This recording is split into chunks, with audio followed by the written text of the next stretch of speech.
Hello everyone, welcome back to my channel রান্নাঘরে বাঙালিয়ানা। আশা করছি সকলে খুব ভালো আছেন। আজকে আমি বানাবো সবার পছন্দের গোলাপ জামুন।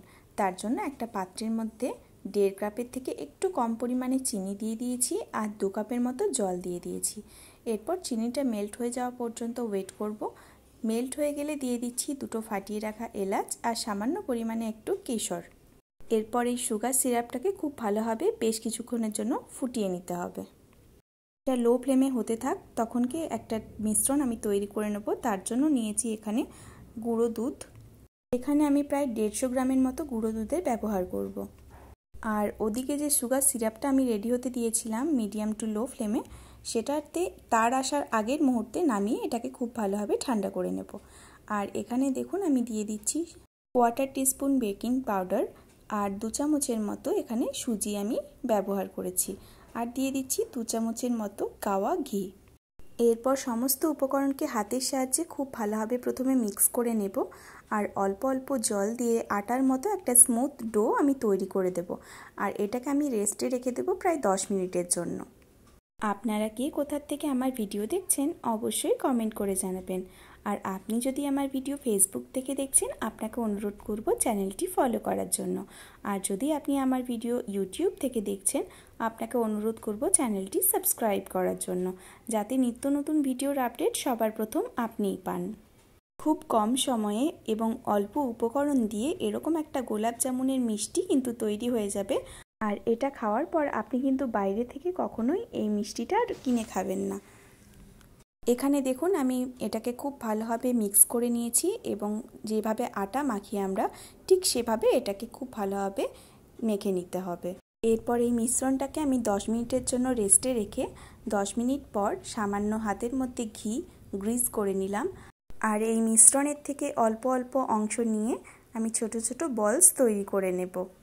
আপনি এই গুঁড়ো দুধের মিষ্টিটা এর আগে বাড়িতে কখনো ট্রাই করেছেন কিনা আমাকে অবশ্যই কমেন্ট করে জানাবেন।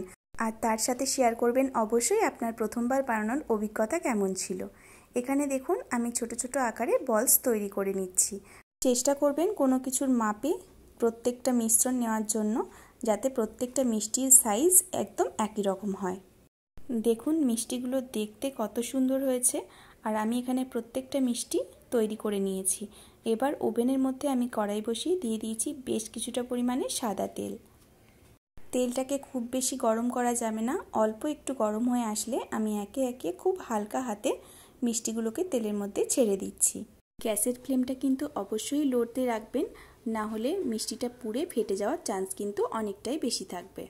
আপনার ফেভারিট রেসিপি কোনটি অবশ্যই আমাকে কমেন্টে জানাবেন। আমি চেষ্টা করব আপনার পছন্দের খাবারের ভিডিও দেওয়ার জন্য। মিষ্টিগুলোকে খুব হালকা হাতে এভাবে একটু নাড়া দিলেই দেখবেন আলতো হয়ে ছেড়ে যাচ্ছে। আমি আবারও বলছি, এই কাজটা কিন্তু সময় সাপেক্ষ এবং লো ফ্লেমে গোল্ডেন ব্রাউন করে এটাকে ভেজে নিতে হবে।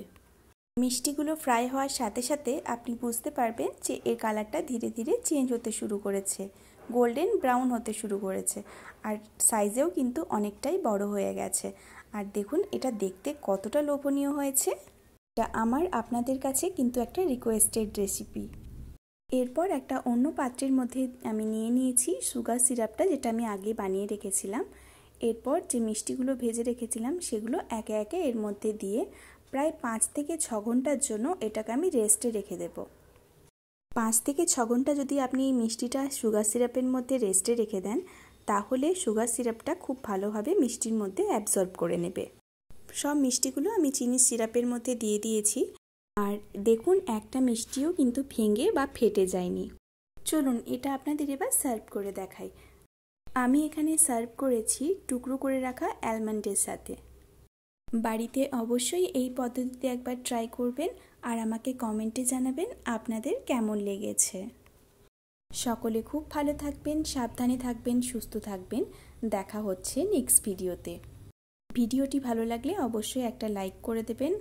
আর হ্যাঁ, সাবস্ক্রাইব করতে ভুলবেন না যেন। ভিডিওটি দেখার জন্য আপনাকে অনেক অনেক ধন্যবাদ।